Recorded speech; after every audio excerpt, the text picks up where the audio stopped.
अस्सलाम वालेकुम मेरे प्यारे लिसनर्स। कहानी शुरू करने से पहले मेरे फेसबुक के ग्रुप लुबाबा हैदर ऑफिशियल और मेरे फेसबुक पेज लुबाबा हैदर को ज्वाइन करें। मेरे पेज और ग्रुप का लिंक डिस्क्रिप्शन बॉक्स में भी मौजूद है। मैं आपका वहाँ इंतज़ार कर रही हूँ। शुक्रिया। गुमराह एपिसोड 87। उसके अंदर जाने के कोई 10 मिनट बाद एक ऊंचे लंबे कद का जवान बाहर निकला। वो बनियान और ढीला ढाला तैबंद पहने था। मुझे सामने देखकर वो बोला, सत श्री अकाल सरदार जी। जी आया नो, आओ अंदर आ जाओ। ये कहकर उसने मुसाफिर के लिए मेरा हाथ अपने चौड़े चकले हाथों में ले लिया। मेरे पंजे की गिरफ्त में अपने हाथ को दबते देखकर बोला, तुमसे मिलकर बड़ी खुशी हुई शेर सिंह जी। इसे अर्जुन सिंह का ही घर समझो, आओ। ये कहकर वो मुझे बड़ी सी ड्योढ़ी में से गुजार कर सहन में ले गया। वहाँ 2 लालटेनें जल रही थीं। सुर्ख ईंटों के खुले सहन के हिस्से में 3 चारपाइयाँ बिछी थीं। दूसरे हिस्से में संतों ने फौरन ही 2 चारपाइयाँ बिछा दी। मुझे जगत सिंह ने खाली चारपाई पर बिठाया और बोला, भोजन तो ज़रूर करेंगे आप। मैंने तलेर पकवाए हैं। माता जी ज़रा हांडी गर्म कर दो। ये कहकर वो मेरे पास ही बैठ गया। अर्जुन सिंह से क्या काम पड़ गया आपको? मेरा तो वो बहुत पुराना यार है। कोई माल आर पार करने की बात है क्या? नहीं, मैं वैसे ही उससे मिलने चला आया हूँ जगत सिंह जी। आपकी बहन ने मेरी बड़ी इज्जत बढ़ाई कि वो मुझे यहाँ ले आई। कहती थी कि इसे भी अर्जुन सिंह का ही घर समझो। वो ठीक कहती है संतो। हमारे यारों को बड़ी इज्जत की निगाह से देखती है। कोई मुश्किल हो तो मुझे बताओ सरदार जी, मुझे अपना ही दास समझो। बड़ी कृपा है आपकी जगत सिंह जी। कुछ थक गया था, सोचा भुखरे में सुबह चला जाऊंगा। कितनी दूर है यहाँ से वो गाँव? यही कोई 5 मील दूर होगा। पर चिंता ना करो, मैं सुबह तुम्हें घोड़ी दे दूंगा। हवाई जहाज़ की तरह उड़ती है वो। रात इधर ही आराम कर लो। मैंने अपना ब्रीफकेस संतों को देकर कमरे में रखवा लिया था। तलेर इन लोगों ने ढेर सारे पकाए थे। मैं उन पर पिल पड़ा। जगत सिंह की माँ उन्हें सलीके से पकाना जानती थी। बिलाशुबा वो भुने हुए तलेर बहुत ही लजीज थे। मैं खाने से फारिग हुआ तो संतो बोली, वीर जी सरदार का बिस्तर मैंने छत पर लगा दिया है। ये खुली हवा में आराम से सो सकेगा। हाँ, ये तूने चंगा किया।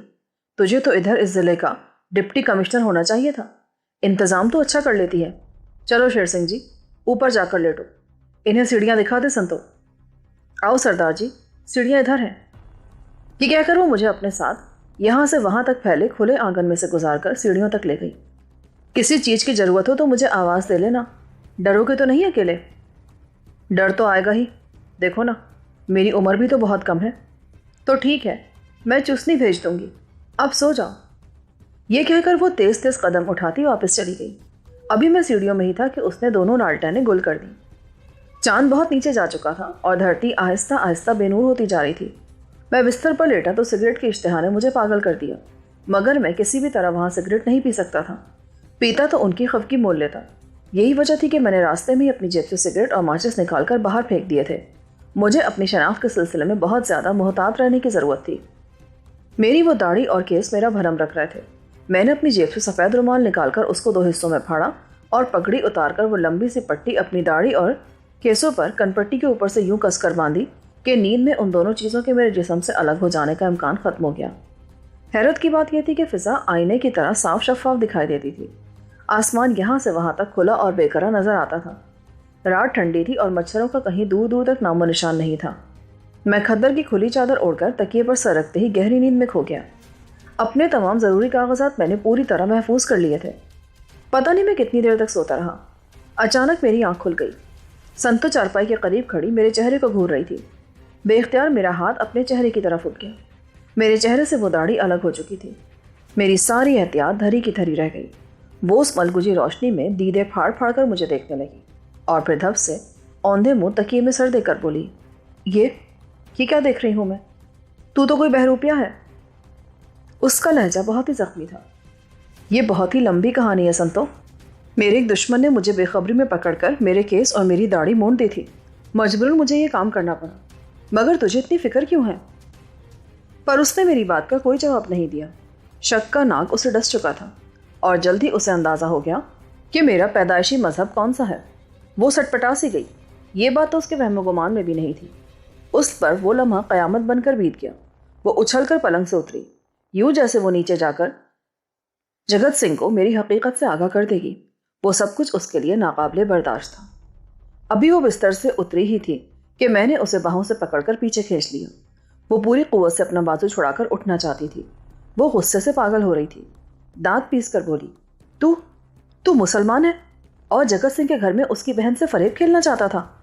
तुझे पता है मेरे पिता आसा सिंह को मुसलमानों ने उसके 3 भाइयों समेत कत्ल कर दिया था। वो मेरी बहन सतौंती को अगवा कर ले गए थे। उसे हम बड़ी मुश्किलों से सियालकोट से वापस लाए थे। और अब तू समझता है कि तू जिंदा वापस चला जाएगा? मैं तेरे टुकड़े कर दूंगी कुत्ते के बच्चे, छोड़ दे मेरा हाथ। ये कहकर उसने मेरी कलाई पर दांत गाड़ने चाहे तो मैंने उसको बालों से पकड़कर जबरदस्त झटका देकर अपनी टांगों में दबा लिया। छोड़ दे मुझे, तेरा सत्यानाश हो जाए, छोड़। वो नरगे में फंसी लोमड़ी की तरह गुर्राई, मगर मैंने उसकी आवाज़ बुलंद होने से पहले ही उसके मुंह पर हाथ रख दिया। तू ठीक समझती है सत्तो कलवंती, पर मैं तेरा दुश्मन नहीं हूँ। तू मुझे खुद यहाँ खींच कर लाई थी। मैं अभी यहाँ से निकल जाता हूँ, लेकिन अगर तू समझती है कि तेरा भाई जगत सिंह या कोई और मेरा रास्ता रोक सकता है तो ये तेरी भूल है। मुझे तो हिमालय पहाड़ भी नहीं रोक सकता। तू नहीं जानती कि मैं कौन हूँ। मैंने दबी आवाज़ में अपना माफिल ज़मीर उसके कानों तक पहुँचाया। वो बुरी तरह तड़प रही थी। मैं उस पर हाथ नहीं उठाना चाहता था, मगर वो किसी भी तरह अपने गुस्से पर काबू नहीं पा रही थी। उसके शायद बहुत ही सुहाने ख्वाब चकनाचूर हो गए थे। वो समझती थी कि उसने अपनी मंजिल पा ली है और वो आदमी उसे मिल गया जिसके इंतज़ार में उसने इतनी उम्र दहलीज पर खड़े खड़े गुजार दी थी। मगर जिस हकीकत का उस पर इंकशाफ हुआ था वो उसके लिए ऐसी तल्ख थी कि वो उसे किसी भी तरह नहीं निकल पा रही थी। उसने एक बार फिर जोर लगाया, मगर जब मेरी गिरफ्त से वो ना निकल सकी तो उसने दोनों हाथों से मेरा मुंह नोचना चाहा। मैंने उसके हाथ गिरफ्त में लेकर उसके कान में कहा, मैं तुझसे मोहब्बत करता हूँ संतो। मैं तेरी खातिर अपना मजहब भी छोड़ सकता हूँ। मुझे गलत ना समझ, मैं अपनी मंजिल खोटी करके यहाँ खामाखा नहीं बैठ गया। तू बकवास करता है। मैं तुझे यहाँ से बचकर जाने नहीं दूंगी। जगत सिंह, वे जगत सिंह। उसकी आवाज़ शायद हर तरफ गूंज जाती, मगर मैंने उसका पेट कुछ इतनी सख्ती से दबा दिया कि उसकी आवाज़ उभर न सकी। उसकी हद से बढ़ती हरदर्मी देखकर मैंने चाहा कि मैं उसकी रग मसल दूं, मगर अभी मैं कोई फैसला नहीं कर पाया था कि सहन में किसी की कड़कदार आवाज़ गूंजी। उठो जगत सिंह, तेरे बहनों ही आए हैं, उठ, इनके सहरे देख। उसके साथ ही मुझे यूं लगा जैसे कई आदमी किसी को मार रहे हैं। ये कौन है संतो? मैंने अपनी आवाज़ दबाते हुए कहा। वो तड़प कर मुझसे अलग हो गई और वहशतज़दा लहजे में बोली, ये तो मेरे वीर के दुश्मन लगते हैं, किसी पुरानी दुश्मनी का बदला लेने के लिए आए हैं। उसका लहजा उसके शदीद जहनी इज़्तिराब का पता दे रहा था। सहन में 2 औरतों की चीखें उभरी तो वो कड़कदार आवाज़ मुझे फिर सुनाई दी, वायवेला बंद कर माई, हम जगत सिंह से हिसाब लेने के लिए आए हैं, इसे बांध कर ले चलो। मैं और संतो अब मुंडेर के साथ छत पर लेटकर नीचे देख रहे थे। वो तादाद में 6 थे और उन्होंने जगत सिंह को सोते में बांधकर ललकारा था। जगत सिंह पर अब वो लाठियां बरसा रहे थे। मेरा साइलेंसर लगा पिस्तौल मेरे सीधे हाथ में था। मेरे बराबर छत पर लेटी संतो बुरी तरह लरस रही थी। जरा पीछे हट जा संतो, तेरा भाई मेरा भाई है। ये कहकर मैंने तारों की मलगुजी रोशनी में 2 आदमियों को ताक कर तेजी से यके बाद दीगरे 2 गोलियां चला दी। दोनों निशाने पर बैठी। वो पिस्तौल मेरे चुप शाह की तरह काम करता था। दोनों गोलियां उनकी पीठ में लगी। वो तड़प कर उछले और औंधे मुंह गिर गए। उसके साथ ही 2 आदमी भागकर नलके की गिर्द बनी चारदीवारी की ओट लेने के लिए भागे। वो दोनों बंदूकों से मुसल्लह थे, मगर मैंने उन्हें वहां पहुंचने की मोहलत नहीं दी। 2 गोलियां मैंने उनकी तरफ रवाना कर दी, मगर एक आदमी दीवार के पीछे छुपने में कामयाब हो गया। दूसरा शदीद जख्मी होकर गिरा तो उसके बाकी दोनों साथी सीढ़ियों की तरफ लपके। नलके की दीवार की ओट में पहुंचते उस आदमी ने सर जरा सा ऊपर उठाकर शिस्त बांधनी चाही, मगर मैंने उसे मोहलत ना दी। मेरी गोली सीधी उसके माथे में जा लगी। उसकी हौलनाक चीख ऐसी थी कि मैं उसे आज तक नहीं भूल सका। इतने में 2 आदमी सीढ़ियां फलांगते हुए ऊपर आ गए, मगर इस तरह कि आखिरी जीने में मोर्चा बंद होकर उन्होंने हम दोनों को ताक कर गोलियां चला दी। मगर हम कुछ इस तरह लेट गए थे कि गोलियां हमारे ऊपर से गुजर गईं। ऐन उस वक्त मुझे सीढ़ियों के अकब से गोली चलने की आवाज़ सुनाई दी और उसके साथ ही एक भयानक चीख फिजा को चीरती चली गई। वो 2 आदमी जो छत पर पहुंचकर आखिरी जीने में मोर्चा बंद हुए थे, बुरी तरह जख्मी हो चुके थे और शायद लुढ़क कर नीचे गिर गए थे, क्योंकि उनकी चीखें अब बहुत नीचे से आ रही थीं। मैं भागकर सीढ़ी तक पहुंचा तो मालूम हुआ कि सहन में सीढ़ी के पहले कदम पर कोई औरत खड़ी है। उसके हाथ में 2 नाली बंदूक थी। उसने सर पर पट्टी की तरह दुपट्टा कसकर बांध रखा था। 2 आदमी लुढ़के उसके पास पहुंचे तो उसने बंदूक को लाठी की तरह बरसाना शुरू कर दिया। मैं भागता हुआ उस तक जा पहुंचा। संतो मेरे पीछे थी। मैंने उस औरत का हाथ रोक दिया। इन्हें जान से नहीं मारना है बीवी, चलो नीचे, जगत सिंह को खोलो। ये कहकर मैंने बंदूक उसके हाथ से ले ली। ये मेरी भाभी है स्योती, चिल्ले में है बेचारी। कि कहकर संतो ने उसे बाहों में लिया और आहिस्ता आहिस्ता कदम उसे चलाती सहन में उसके बिस्तर तक जा पहुंची। वहां 2 नौमौलूद बच्चे बुरी तरह बिलक रहे थे और जगत सिंह की मां उन्हें रो रो कर संभालने की कोशिश कर रही थी। जगत सिंह रस्सियों में जकड़ा औंधे मुंह फर्श पर पड़ा था, मगर इतनी सारी लाठियां खाने के बावजूद वो होश में था। हमें अपने पास देखकर वो बड़ी ही दहशतनाक आवाज में बोला, मुझे खोल दे संतो, मैं उनका खून पी लूंगा उस बूटे सिंह का। मैंने आगे बढ़कर जगत सिंह के सारे जकड़बंद खोल दिए। उसके केस खुलकर गले में लटक गए थे और उसके सर से खून बह रहा था। वो अपने बदन को झटका देता हुआ उठा और अपने सामने औंधे मुंह पड़े तनुमंद जवान को देखकर गुर्राया, मैं तेरा खून पी जाऊंगा बूटा सिंह, इस जख्म की तुझे बड़ी कीमत देना पड़ेगी। ये कहकर उसने बूटे सिंह को झटका देकर उठा दिया। बूटा सिंह बहुत बुरी तरह जख्मी था। मेरी गोली उसके शाने में लगी थी और जख्म में से खून बराबर रिस रहा था। उसे इतना शदीद जख्मी देखकर जगत सिंह ने बारी बारी तमाम हमलावरों को देखा। दस्ती नलके की 4 दीवारी के अंदर पड़ा आदमी माथे में गोली लगने से मर चुका था। सीढ़ियों में जो 2 आदमी पड़े थे वो भी जख्मी थे, मगर उनके जिस्मों में छर्रे लगे थे जो इतने मोहलिक नहीं थे। जवान, मैं किस मुंह से तेरा शुक्रिया अदा करूं? तू तो मेरे लिए देवता बनकर आया है। जगत सिंह ने मेरे कंधे पर हाथ रखकर बड़े ही ममनूनियत से लबरेज लहजे में कहा, यह तो मेरा फर्ज था, इन कमीनों ने छुप कर वार किया था। हाँ, पर तू बड़ा नर्म मर्द है शेर सिंह, तेरा यह एहसान मैं उम्र भर नहीं भुला सकूंगा। इनका कोई बंदोबस्त करो जगत सिंह जी, ये मामला बहुत खतरनाक हो गया है। मैं इन सबको मार भी दूं तो कोई मुझे कुछ नहीं कह सकता। उसने संतों के हाथ से वो हथियार लेकर चारपाई पर डाल दिए जो वो जख्मियों के पास से उठाकर वहां लाई थी। अचानक जगत सिंह चौंक कर बोला, यार, ये तेरी दाढ़ी मुझे क्या हुई है? मुझे खुद नहीं पता चला जगत सिंह, किसी ने सोते में मोड़ दी शायद। जगत सिंह अपने सर का खून कुर्ते के दामन से पोंछकर हंसा और बोला, ये कैसे हो सकता है? ये उधर तेरी हजामत करते हैं क्या नाई के पुत्र? मुझे भी ये इन्हीं की शरारत लगती है। कोई आदमी पहले इनमें से ऊपर जरूर गया होगा। कलवंती बोली, ये तो बहुत बुरा हुआ शेर सिंह, बाहर लोग जमा हो गए हैं। तुम अंदर जाकर बैठो संतो, शेर सिंह को अंदर ले जाओ, मैं लोगों को बताता हूँ कि क्या हुआ। संतो, जिसे घर वाले प्यार से कलवंती भी कहते थे, मुझे बड़े अजीब से अंदाज से घूरती हुई एक सजे सजाए कमरे में ले गई। वहां तेल से चलने वाला एक पेडिस्टल फैन रखा था। मुझे पलंग पर बिठाकर उसने पंखा चला दिया। बेहतर है ये केस भी अलग कर दो, कोई पूछे तो कह देना कि तुम मोने सिख हो। वो बहुत संजीदा हो चुकी थी। हाँ, ये ठीक रहेगा। उसकी बात पर अमल करके मैंने अपने वो मसनूई केस भी उतार कर अलग रख दिए। पर जगत सिंह क्या सोचेगा? उसे तू असल बात बता देगा तो वो तुझे कुछ नहीं कहेगा। तू बड़ा बलवान आदमी है, तूने आज मेरे वीर की जान बचाई है, इसका बदला मैं जान देकर भी नहीं चुका सकती। वैसे तू है बहुत सोना मर्द, मैं तुझे माफ़ कर सकती हूँ। ये मल्हार राग बंद ही रखो तो अच्छा है। मुझे अपनी तारीफ सुनकर सब गुस्सा आ जाता है। मुझे ये बताओ कि ये बूटा सिंह कौन है? क्यों चढ़ दौड़ा है तुम्हारे भाई पर? ये लाला धनराम का आदमी है, वो कठवा गांव का मालिक है। भाई ने 6 महीने पहले धनराम की तिजोरी लूट ली थी, मगर सबूत कोई भी नहीं था। जगत सिंह पकड़ा भी गया, मगर पुलिस को 20,000 रुपये देकर उसने अपनी जान छुड़ा ली। मुकदमा खत्म हो गया, मगर धनराम अपनी चोट नहीं भूल सका। ये बूटे का मेरे वीर पर दूसरा हल्ला है। पहले उनका मुकाबला उधर रोही में हुआ था। उसका नतीजा क्या निकला था? 2 आदमी बूटा सिंह के मारे गए थे और मेरे वीर का एक साथी अंधा हो गया। उसकी आंखों में छर्रे लग गए थे। तो वो आज जगत सिंह को मार ही गए थे। अच्छा हुआ कि मैं यहाँ रुक गया। हाँ, पर तेरा ये पिस्तौल अजीब है, ज़रा भी आवाज़ नहीं देता और बंदे को मार देता है। इस पर मैंने मंत्र फूंक रखा है, जैसा तूने मुझ पर फूंक दिया था तांगे में बैठते ही। तूने तो मुझे अंधी कर दिया था। तू खुद सोच, क्या तू सच कह रही है? बीन सांप को खींचती है, सांप को देखकर तो बीन नहीं बचती। तू बहुत ख़राब आदमी है, तूने मुझे भ्रष्ट कर दिया। अब मुझे दरबार साहब जाकर फरियाद करनी पड़ेगी।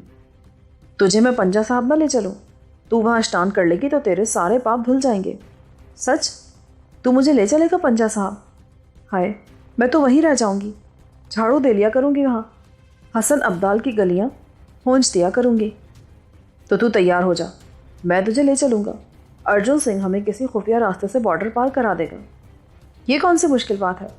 जगत सिंह तो वहाँ जाता रहता है, उधर पेशावर, लाहौर तक फिर आता है। बड़े यार हैं उसके उधर। लाहौर में कौन यार है उसका? वहाँ मुझे याद करने दो। हाँ, उधर बादामी बाग में कोई जगह है, वहाँ एक आदमी रहता है जिसका नाम शेर दिलाहू है। जगत सिंह अक्सर उसका जिक्र करता है, कहता है कि वो बड़ा साहू बंदा है। आहू का नाम उस दूर उफ्तादा गांव में रहने वाली उस तिश्ना लब मटियार के मुंह से सुनकर मेरा दिल रुकने लगा। माजी की बहुत सी यादें मेरे जहन में उभर आई थी। क्या बात है, तू कुछ परेशान हो गया? तेरा नाम क्या है? अपना असली नाम तो बता मुझे।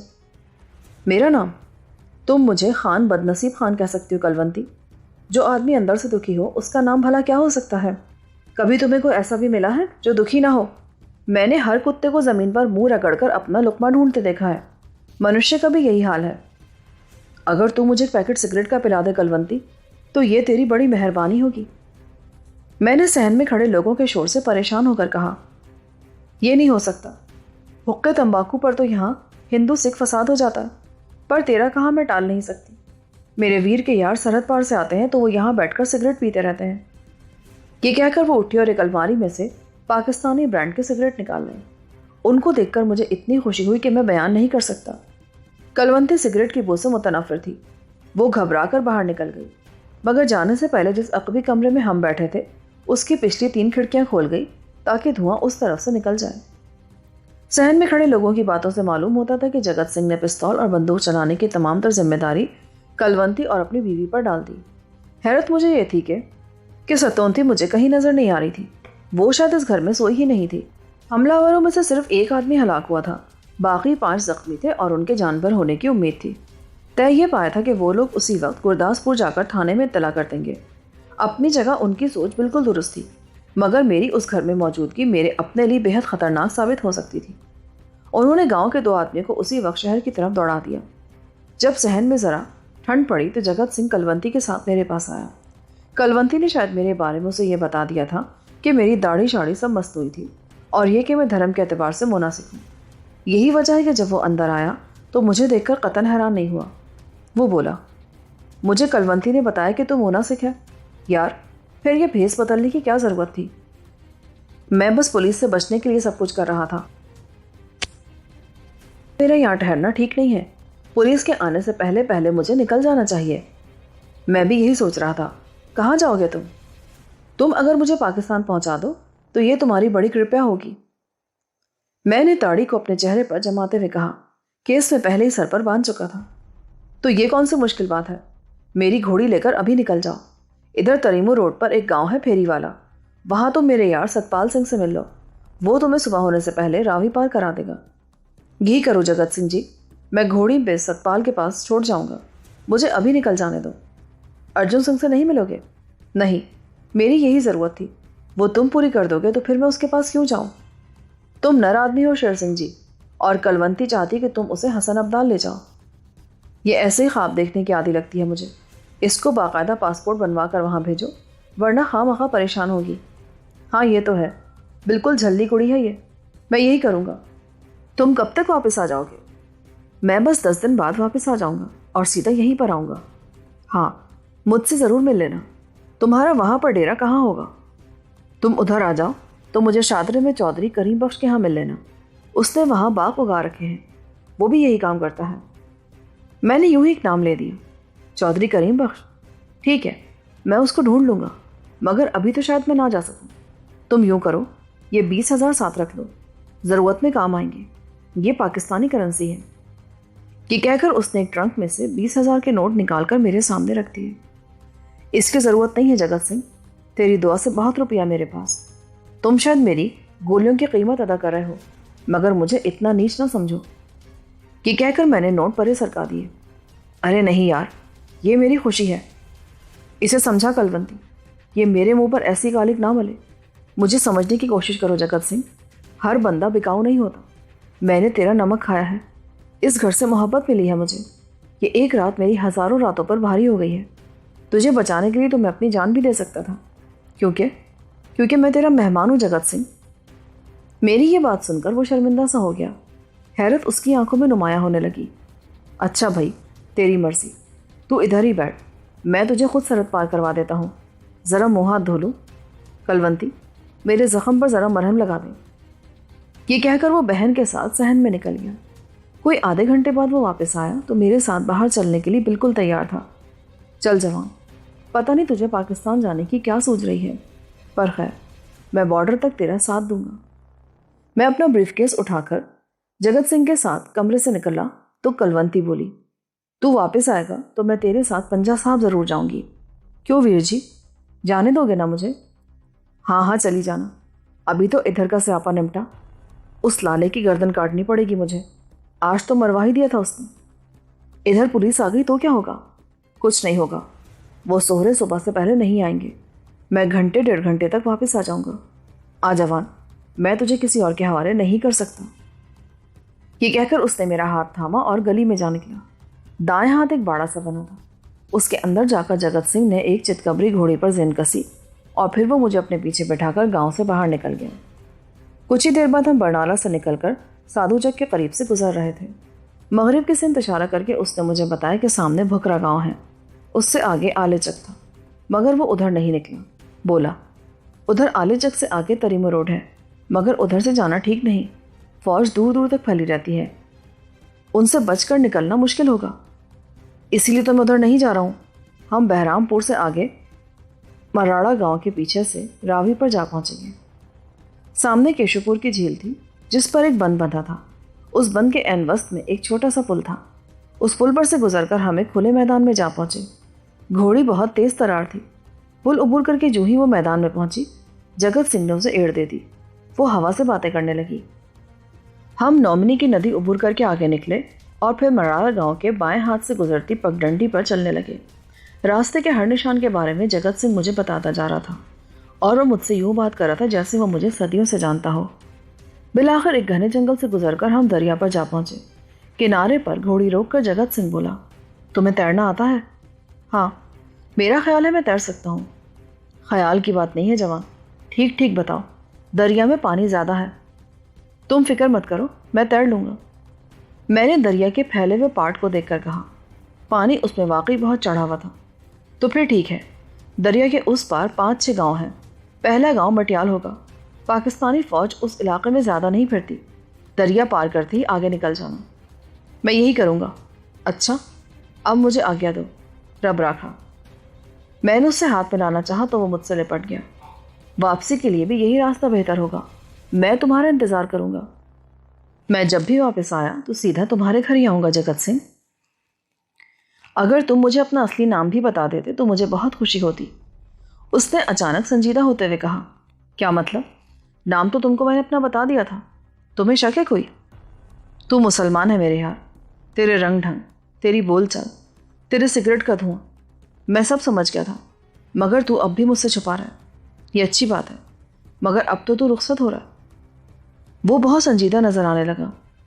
मैंने फ़ौरन एक फ़ैसला करते हुए कहा, तो फिर सुन जगत सिंह, मेरा नाम ग़ुलाम जिलानी है, वही ग़ुलाम जिलानी जिसने अमृतसर से हेलीकॉप्टर में भंडारी को अगवा किया था। ओए मैं तेरे सदक़े जावा, मैं तो पहले ही समझ रहा था कि तू कोई मामूली चीज़ नहीं है मेरे यार। जा, तेरा रब रखा, तेरा जिक्र मैंने आहू से सुन रखा था। कि कहकर वो मुझसे एक बार फिर लिपट गया। उस सुअर के पुत्र से बच के रहना, बहुत बदमाश है वो, और तेरे तो वो खून का प्यासा है। मेरे बहुत कीमती हीरे वो हजम कर चुका है और नाम तेरा ले रहा था। बकता है वो, उसकी अलमारी से वो हीरे माजदा नामी एक औरत ने चुरा लिए थे, मगर उसमें से आधा माल उसने कुछ अर्सा पहले उसे वापस कर दिया था। अच्छा, मुझे तो उसने कुछ नहीं बताया। मुझे ज़रा इस मामले की तफसील बताओ, मैं उससे वो सारा माल उगलवा लूँगा। जगत सिंह ने हैरान होकर कहा। मैंने तमाम वाक़यात उसे मुख्तसरन बताया तो वो बोला, तो ये किस्सा है। खैर, मैं 10-15 दिन तक उसके पास जाऊँगा, फिर देखूँगा कि वो क्या कहता है। अच्छा, अब मैं चलता हूँ। ये कहकर मैं ब्रीफकेस कमर के साथ बांधने लगा तो वो बोला, ठहर जा यार, शायद इधर हमें कोई छोटी कश्ती मिल जाए, एक डोंगा सा धरा रहता है यहाँ।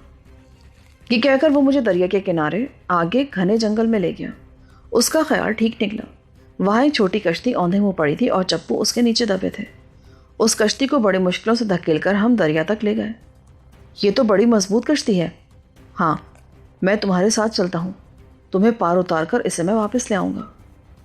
ये कहकर उसने चप्पू संभाले और मुझे कश्ती में बिठाकर दूसरी तरफ ले गया।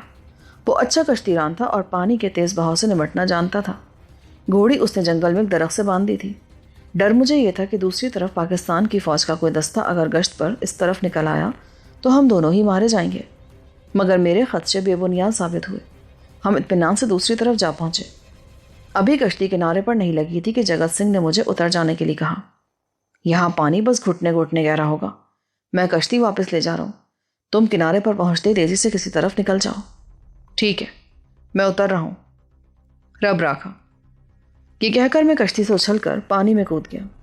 जगत सिंह का अंदाज़ा दुरुस्त निकला। पानी वहाँ ज़्यादा गहरा नहीं था। मैं गाय के पीछे भागते गौसाले की तरह उछलता हुआ किनारे पर जा पहुँचा। अब मैं पाकिस्तान में दाखिल हो चुका था, मगर अभी मैं दरिया के रेतीले किनारे पर चंद ही कदम आगे बढ़ा था कि मुझे यह एहसास हुआ कि मेरे हाथ में जो अटैची कैसे वो मेरा नहीं। उसका हुजम, उसकी साख तो मेरे ब्रीफकेस जैसी थी, मगर फिर भी वो मेरा ब्रीफकेस नहीं था। उसका रंग स्याह नहीं बल्कि स्याही माइल था और उसका वज़न भी कम था। जो ही ये एहसास मेरे जहन में उभरा, मैं तेज़ी से दरिया की तरफ पलटा, मगर उस अरसे में जगत सिंह कश्ती को दरिया के वस्त तक ले जा चुका था। मैं पागलों की तरह उसके पीछे पानी में उतरा और इतनी दूर तक निकल गया कि पानी मेरी कमर तक पहुंचने लगा। पर जगत सिंह ने ना तो मेरी आवाज़ सुनी और ना ही उसने पीछे नज़र डाली। मैं सटपटा कर रह गया। इतनी बड़ी रकम मैं अपने ब्रीफकेस में भरकर उसके घर छोड़ आया था, और वो रकम मेरे लिए गूंगे का ख्वाब होती जा रही थी। मैं उससे किसी भी तरह हाथ धोना नहीं चाहता था। एहसास मुझे ये था कि मेरे साथ धोखा हुआ है। कलवंती ने जानबूझकर मुझे मेरे ब्रीफकेस के बजाय उस जैसा कोई और ब्रीफकेस थमा दिया था। मैं समझता था कि उसने सब कुछ जानबूझकर ही किया है। रकम की लालच ने उसको सीधे रास्ते से हटा दिया था। अगर ऐसा ना होता तो वो मेरे साथ ऐसा हाथ कभी ना करती। वो मुझे नीली घोड़ी बनाकर नचा गई थी। मैं वो सब कुछ बर्दाश्त नहीं कर सकता था। मैंने उस ब्रीफकेस को कुंडे पर से दांतों में पकड़ा और जगत सिंह के ताक़ुब में पानी की पुश्त पर सवार हो गया। पानी का बहाव तेज था, मगर मेरे दिमाग में आग कुछ ऐसी सवा चमकी थी कि मुझे कलवंती पर भी तैश आ रहा था और जगत सिंह पर भी। मेरा जी चाहता था कि इन दोनों को पकड़कर नील की सिलाइयाँ उनकी आंखों में फेर दूं। वो मुझसे बहुत बड़ी ज़्यादती कर चुके थे। मुझे यूँ लगता था जैसे उन्होंने मेरे बदन पर गहरा घाव लगाकर उसमें नमक भर दिया है। पानी रास्ता नहीं देता था और मुंह में कुत्ते की हड्डी की तरह अटका हुआ ब्रीफकेस मेरी गर्दन का नाकाबिले बर्दाश्त बोझ बनने लगा। जगत सिंह लम्हा ब लम्हा मुझसे दूर हुआ जा रहा था। उसके फरिश्तों को भी खबर नहीं थी कि मैं उसके पीछे लपका चला आ रहा हूँ। वो रकम मुझे हर कीमत पर वापस मिलनी चाहिए थी, क्योंकि वो एक घर की मुकम्मल बर्बादी का अक्स थी। जिस बलबीर सिंह को मैं पाकिस्तान रवाना कर चुका हूँ, वो रकम मैंने उसकी रगों से निचोड़ी थी और उस रकम से मैं बड़े काम ले सकता था, मगर अब वो पानी में नमक हुई जाती थी। मेरे और जगजीत सिंह के दरमियान फासला बढ़ता चला गया। जब मैं हाँपता काँपता दूसरे किनारे पर पहुंचा तो उस वक्त तक जगत सिंह कश्ती को जंगल में औंधा डालकर घोड़ी भगाता हुआ वापस जा चुका था, और अब मेरे सामने एक तवील थका देने वाली मुसाफत थी।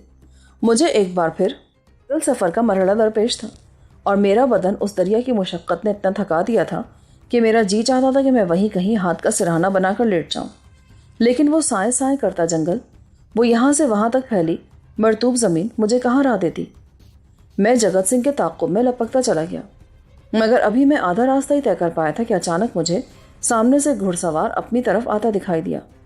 उसकी बलाखिज़ रफ्तार ने मुझे पगडंडी छोड़ देने पर मजबूर कर दिया। आनन फानन वो मेरे सामने से गुजरा तो मेरे मुंह से एक चीख निकल गई, कलवंती। ये नाम आप ही आप मेरे सीने में दबी आह बनकर उभरा था और चारों तरफ फैल गया था। घुड़सवार ने मेरी आवाज़ सुन ली। उसने घोड़े की राह से खींची और कोई 15 कदम आगे जाकर वो मेरी तरफ लौटा। शुक्र है वाहेगुरु का कि तुम मिल गए, वरना मैं सारी उम्र पछताती रहती। वो मेरे पास आकर अजीब से दिलफरेब अंदाज से उछलकर घोड़े से उतरी और कामठी के साथ बंधे एक ब्रीफकेस को उतारकर मेरी तरफ लपकी। ये तुम्हारा ब्रीफकेस तो उधर ही रह गया था, इसे मैंने खोलकर देखा था। इसमें तो बहुत बड़ी रकम है, तुम तो शायद सारी हयाती मुझे माफ़ न करते। नहीं कलवंती, ऐसा ना कहो, ये रकम तुमसे अच्छी नहीं हो सकती, इसके लिए तुमने खामखा मेरे पीछे दौड़ लगाई। ना बाबा ना, ये लो संभालो अपना ये माल, मगर तुम तो अभी तक रास्ते में ही हो, और वो मेरा वीर कहाँ है? तुम्हारे कपड़े भी भीगे हुए हैं। हाँ, वो मुझे दरिया तक पहुंचाकर लौट गया था, मगर फिर मुझे काम याद आ गया और मैं लौट आया। काम? इस ब्रीफकेस के सिवा तुम्हें और क्या काम हो सकता है? बहरहाल मेरे दिल में कोई जोड़ नहीं था। जैसे ही मुझे पता चला तो मैं जगत सिंह की दूसरी घोड़ी लेकर भाग निकली। उसने मुझे बता दिया था कि वो तुम्हें किस रास्ते बॉर्डर तक ले जाएगा। तुम्हारी मेहरबानी है कलवंती, मगर अब ये रकम मुझे नहीं चाहिए। कि नखरा नहीं चलेगा कि अपना माल पकड़ो और बैठो मेरे साथ घोड़ी पर, मैं तुम्हें दरिया तक पहुंचा देती हूँ। नहीं, मैं सुबह अमृतसर जाना चाहता हूँ। मुझे याद ही नहीं रहा था। मेरा एक दोस्त वहाँ मेरा इंतज़ार कर रहा होगा। अच्छा, तो ठीक है, मेरे साथ बैठो, मैं तुम्हें उधर दुनिया नगर पहुँचा देती हूँ। यहाँ से ज़्यादा दूर नहीं है वो। गाड़ी में बैठकर तुम अमृतसर चले जाना। हाँ, ये बेहतर रहेगा। ये कहकर मैं घोड़ी की लगाम थामकर उस पर सवार हो गया। वो ज़रा फासला रखकर मेरे पीछे बैठ गई। कुछ ही देर बाद हम दुनिया नगर स्टेशन पर पहुंच गए। कलवंती ने मेरा ब्रीफकेस खास तौर पर अलग करके मुझे दिया और बोली, इसे खोलकर देख लो, अपनी रकम भी गिन लो। मुझे तुम पर पूरा विश्वास है कलवंती। काश मैं जीवन भर के लिए तुम्हें अपने साथ रख सकता। तुम बहुत महान हो, मैं तुम्हें कभी नहीं भुला सकूंगा। मेरा गला रुंधने लगा। वो 1.5 लाख रुपए पर थूक गई थी और ब्रीफकेस मेरे पीछे लेकर यूं भागी थी जैसे मैं जहरीले सांपों के पटारी उसके घर में भूल आया था। वो चाहती तो उस रकम को हजम कर सकती थी, उसका कुछ भी नहीं बिगड़ सकता था। मेरी तमाम तर मजबूरियां उसके सामने सर निवाड़े खड़ी थी, मगर वो उनसे सरफे नज़र करके मुझे मेरी रकम लौटा देने के लिए रात की तारीकी को चीरती हुई इस रास्ते पर आंधी तूफान की तरह बढ़ती चली गई थी जिस पर से गुजरकर मैं सरहद पार कर गया था।